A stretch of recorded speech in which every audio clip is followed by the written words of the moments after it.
Hola, mi nombre es José Roberto Rodríguez y es un gusto compartir contigo. Lección número 8, titulada La esperanza del Nuevo Testamento. El texto bíblico base para el estudio de esta semana se encuentra en Primera de Juan, capítulo 5, versos 11 y 12, en los cuales leemos lo siguiente. Y este es el testimonio, que Dios nos ha dado vida eterna, y esta vida está en su Hijo. El que tiene al Hijo tiene la vida. El que no tiene al Hijo de Dios no tiene la vida. Aunque escribieron en griego, todos los autores del Nuevo Testamento, salvo Lucas, eran judíos y abordaron la naturaleza del ser humano desde la perspectiva holística hebrea bíblica, no desde la perspectiva pagana griega. Por lo tanto, para Cristo y los apóstoles, la esperanza cristiana no era algo nuevo, sino la prolongación de la antigua esperanza ya impulsada por los patriarcas y los profetas. Por ejemplo, Cristo mencionó que Abraham vio y se gozó de ver su día. Judas declaró que Enoc profetizó acerca de la segunda venida. Y los héroes de la fe esperaban una recompensa celestial que no recibirían hasta que nosotros recibiéramos la nuestra. Esta declaración no tendría sentido si sus almas ya estuvieran con Dios en el cielo. Al enfatizar que solo los que están en Cristo tienen vida eterna, Juan refuta la teoría de la inmortalidad natural del alma. Efectivamente, no hay vida eterna sin una revelación salvífica con Cristo. Por ende, la esperanza del Nuevo Testamento es una esperanza cristocéntrica y la única esperanza de que esta existencia mortal algún día llegue a ser inmortal. Heródoto, el antiguo historiador griego, escribió sobre una tribu que, con cada nacimiento, iniciaba un período de duelo porque anticipaban el sufrimiento que enfrentaría el bebé si llegaba a adulto. Aunque este ritual nos pueda parecer extraño, tiene cierta lógica. Milenios después, un anuncio en Estados Unidos a principios del siglo XX decía: ¿por qué vivir si te pueden enterrar por $10? La vida puede ser bastante difícil, lo sabemos, incluso si creemos en Dios y en la esperanza de la eternidad. No obstante, imagínate lo difícil que es para quienes no tienen ninguna esperanza más allá de la corta y a menudo problemática existencia en este mundo. Más de un escritor secular ha comentado sobre la falta de sentido de la existencia humana, ya que no solo morimos, sino que además todos vivimos sabiendo que vamos a morir. Y ser consciente de esto es lo que hace que todo el proyecto de la vida humana, que en sí es duro y doloroso a veces, parezca nulo y sin valor. Un pensador hizo alusión a la humanidad como meros trozos de carne en mal estado sobre huesos que se desintegran. Bastante macabro, pero, de nuevo, es difícil discutir con su lógica. Por supuesto, en contraste con todo esto, tenemos la promesa bíblica de la vida eterna en Jesús. Y esa es la clave. tenemos esta esperanza en Jesús y lo que nos ofrece su muerte y su resurrección. Por lo demás, ¿qué esperanza tenemos? Leamos en 1 de Corintios capítulo 15 versos 12, 13, 16 y 17. Pero si se predica de Cristo que resucitó de los muertos, ¿cómo dicen algunos entre vosotros que no hay resurrección de muertos? Porque si no hay resurrección de muertos, tampoco Cristo resucitó. Porque si los muertos no resucitan, tampoco Cristo resucitó. Y si Cristo no resucitó, vuestra fe es vana, aún estáis en vuestros pecados. ¿Cuál es el mensaje de Pablo aquí? ¿Cuán estrechamente relacionada está la resurrección de Cristo con la esperanza de nuestra propia resurrección? Pablo es explícito.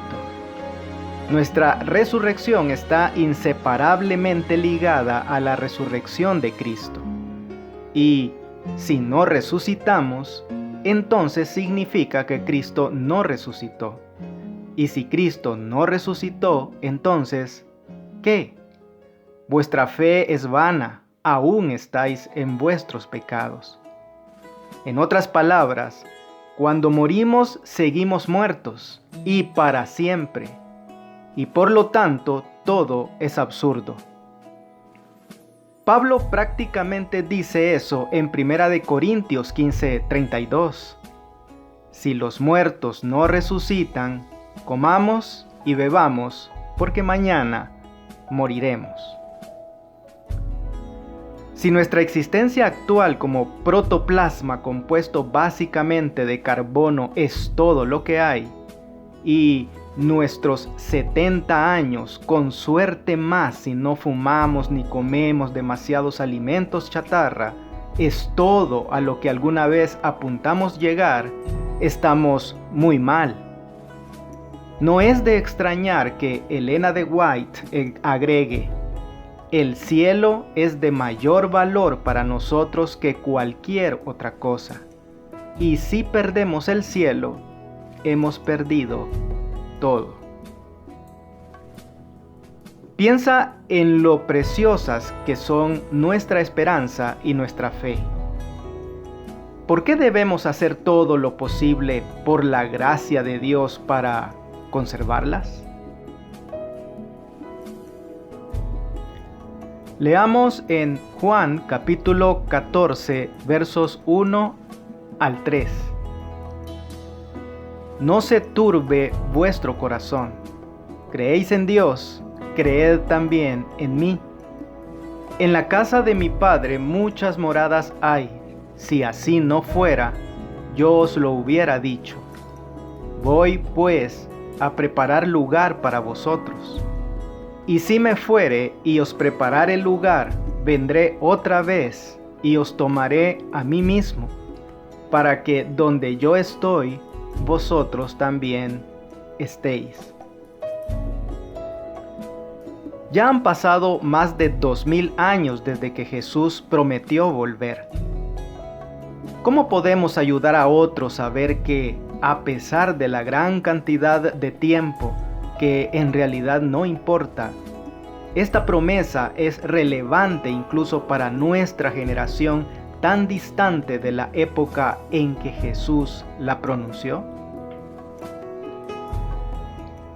4 veces en el libro de Apocalipsis Jesús declaró: yo vengo pronto.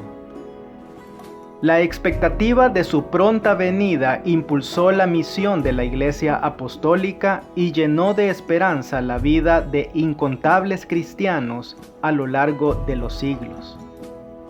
Pero ha muerto generación tras generación, y este evento prometido aún no sucedió. Y así muchos se preguntan: ¿cuánto tiempo más tendremos que predicar que Jesús viene pronto? ¿Estas palabras han generado una expectativa poco realista? Muchos cristianos se han quejado de la larga demora. Pero, ¿cómo sabemos de hecho que se trata de una larga demora? ¿Cuál habría sido el momento adecuado para la venida de Cristo? ¿Hace 50 años? ¿150? ¿500? Lo que realmente importa es la promesa bíblica de que el Señor no retarda su promesa, según algunos la tienen por tardanza, sino que es paciente para con nosotros, no queriendo que ninguno perezca, sino que todos procedan al arrepentimiento. A pesar de que han pasado tantos siglos desde que Jesús ascendió, la promesa de su venida continúa siendo relevante, incluso en la actualidad. ¿Por qué? Porque todo lo que tenemos es una vida corta, seguida de un descanso inconsciente en la tumba, y luego la resurrección final, sin ninguna oportunidad posterior de cambiar nuestro destino. En cuanto a los muertos, debido a que todos duermen y están inconscientes, para ellos la segunda venida de Cristo ocurre apenas un momento después de que mueren. Para ti, en tu experiencia personal, al igual que para todo el pueblo de Dios de todas las épocas, el regreso de Cristo está a un instante de tu muerte. Eso es dentro de muy poco tiempo, ¿verdad?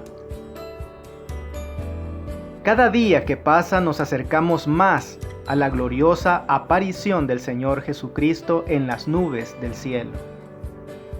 Aunque no sabemos cuándo vendrá exactamente, podemos estar seguros de que lo hará, y eso es lo que realmente importa. En un sermón, un pastor argumentó que no le importaba cuándo sería la venida de Cristo. Todo lo que le importaba era que Cristo viniera. ¿Cómo funciona esa lógica para ti? ¿Y cómo podría ayudarte si estás desanimado porque Cristo aún no volvió?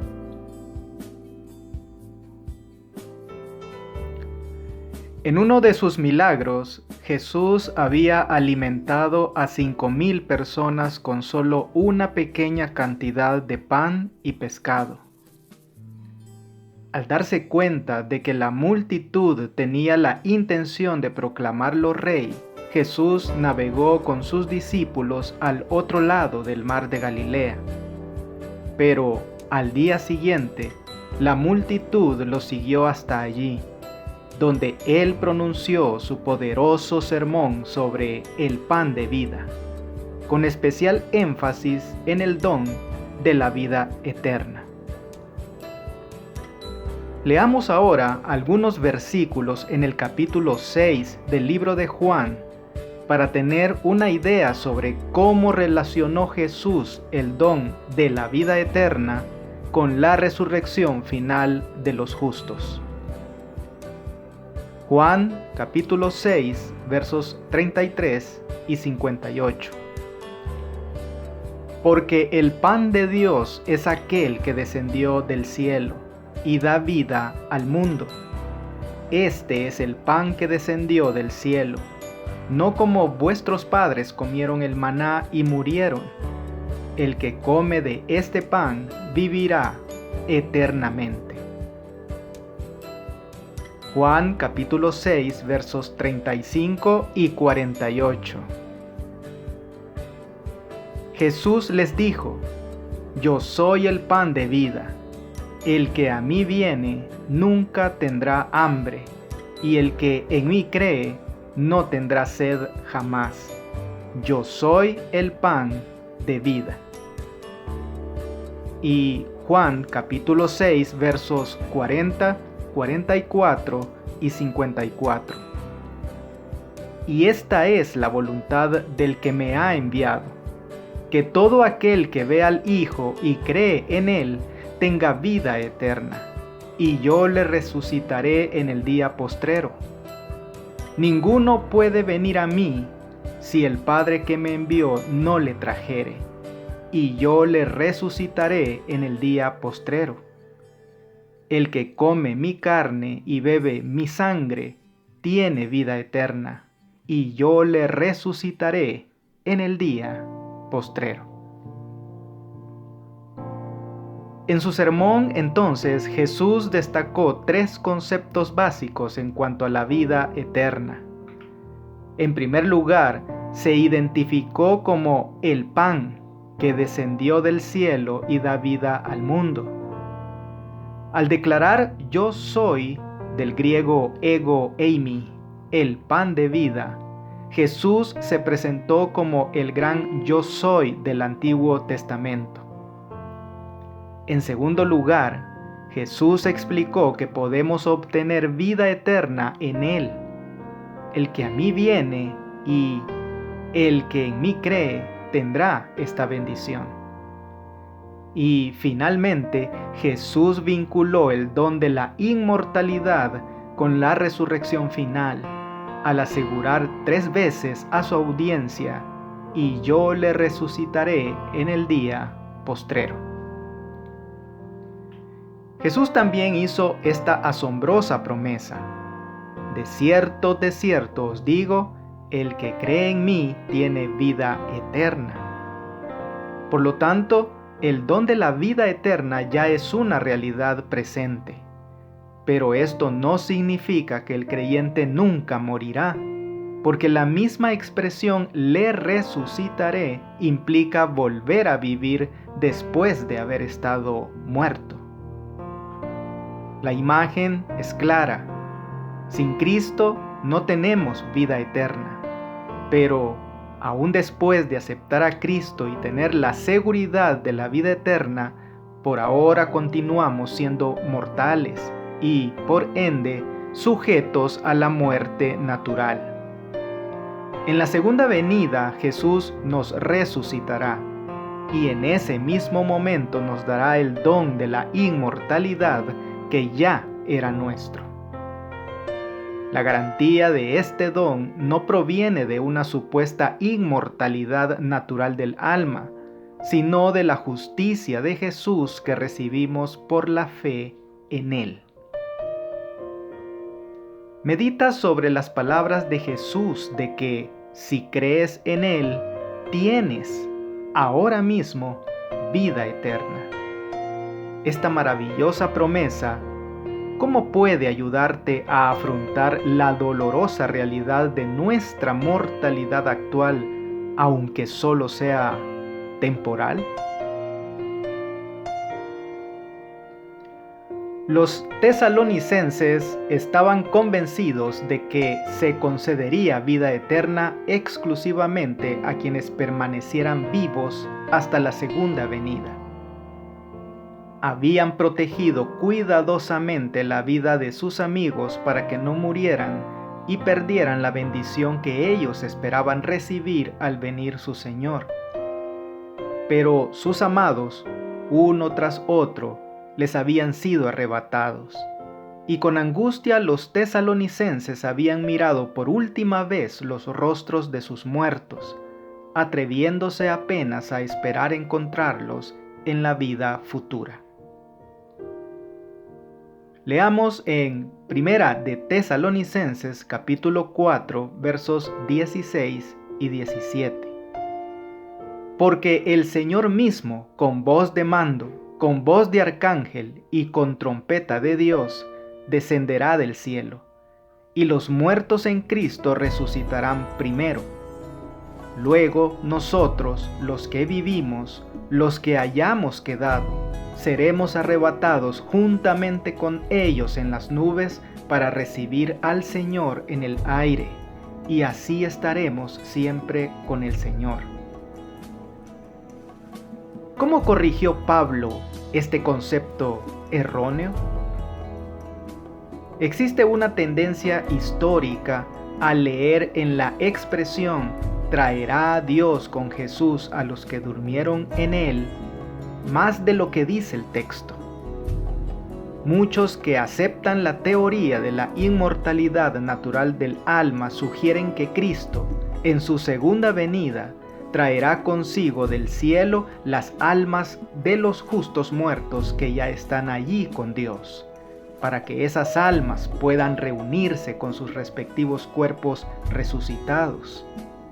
Pero esa interpretación no armoniza con las enseñanzas generales de Pablo sobre el tema. Lee las palabras de este teólogo no adventista sobre el verdadero significado de este versículo. La razón por la que los cristianos tesalonicenses pueden tener esperanza mientras lloran por los miembros muertos de su iglesia es que Dios los traerá, es decir, resucitará a estos creyentes fallecidos y hará que estén presentes en el regreso de Cristo, de modo que estarán con Jesús.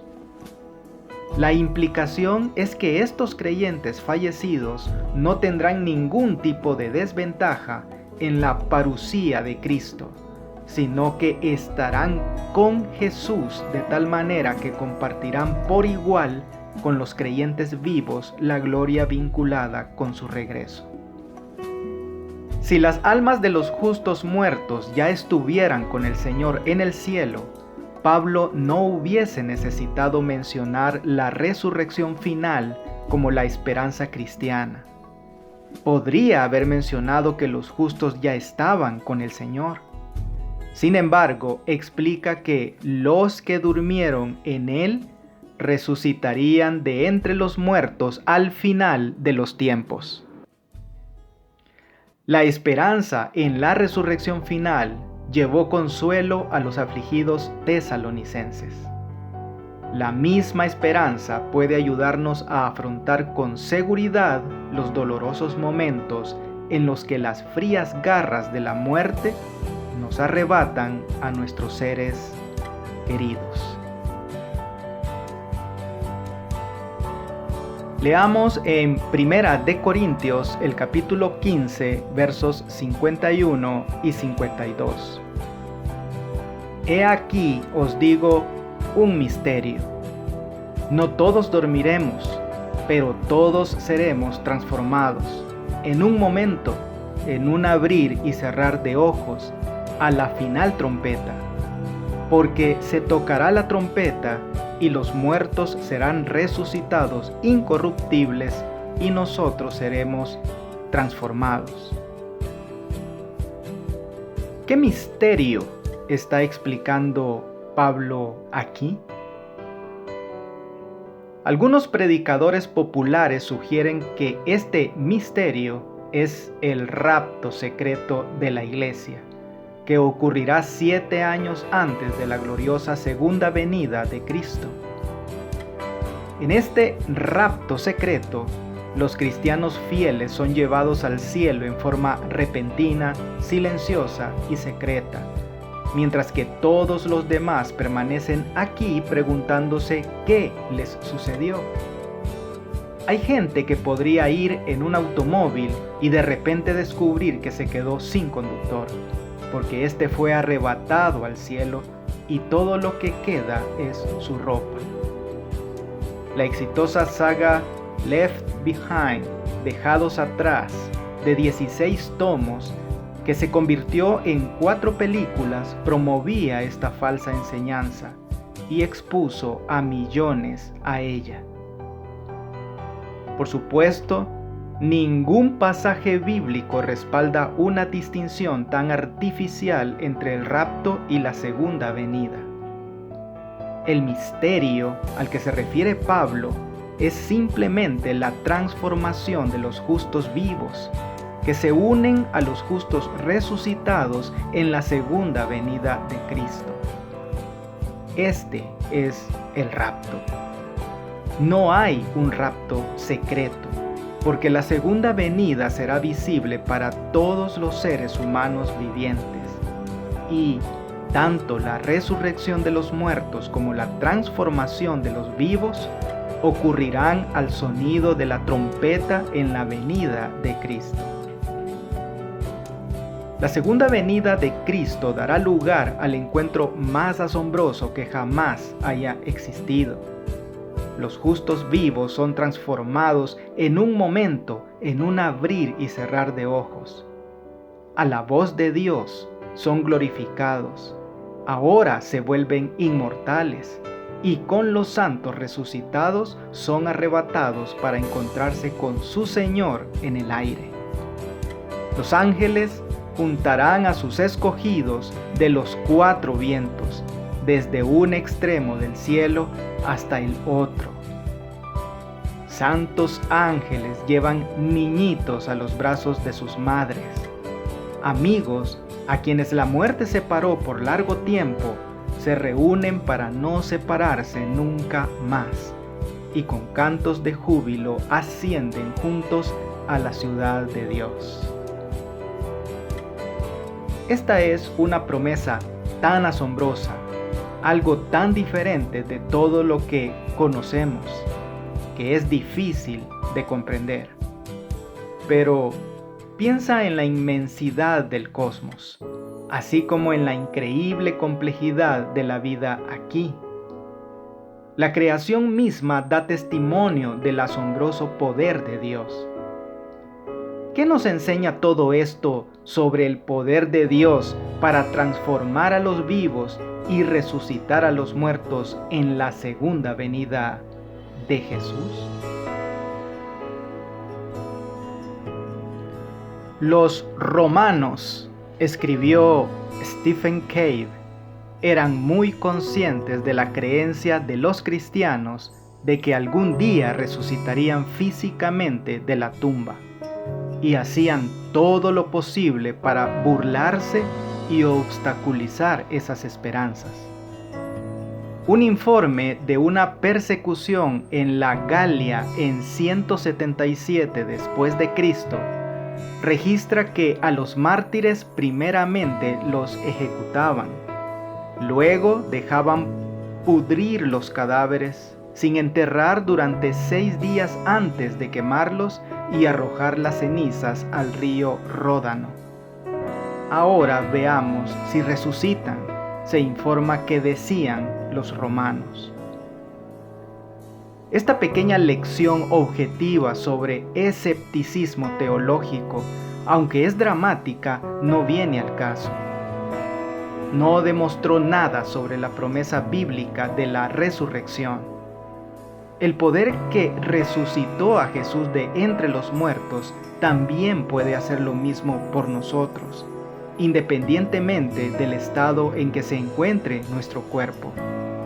Al fin y al cabo, si ese mismo poder creó el cosmos infinito y lo sostiene, ciertamente podría transformar a los vivos y resucitar a los muertos. Leemos ahora de los escritos de Elena de White en Los Hechos de los Apóstoles.